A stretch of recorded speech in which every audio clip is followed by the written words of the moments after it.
સુરેન્દ્રનગરમાં નર્મદાનું પાણી ખેડૂતો માટે આફતરૂપ સાબિત થઈ રહ્યું છે। સુરેન્દ્રનગરથી હાલ મહત્વપૂર્ણ વિગતો સામે આવે છે, જ્યાં ખેડૂતો માટે આ પાણી આફતરૂપ સાબિત થયું છે। ગોરખવાડા ગામે ખેડૂતોના ખેતરો બેટમાં ફેરવાઈ ગયા છે। ડેમ ભરવા ગેરકાયદેસર નર્મદાનું પાણી છોડવામાં આવ્યું, એટલે ખેડૂતોના વાવેતરને વ્યાપક પ્રમાણમાં નુકસાન થયું છે।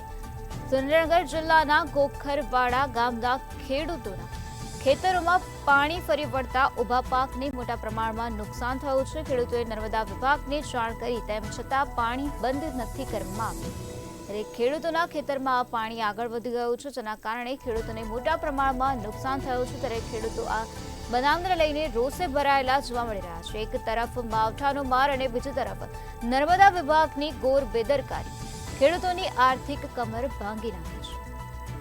સુરેન્દ્રનગરમાં આ પ્રકારે નર્મદાનું પાણી ખેડૂતો માટે આફતરૂપ સાબિત થયું છે, જેના કારણે ખેડૂતોને મોટા પ્રમાણમાં નુકસાન વેઠવાનો વારો આવ્યો છે।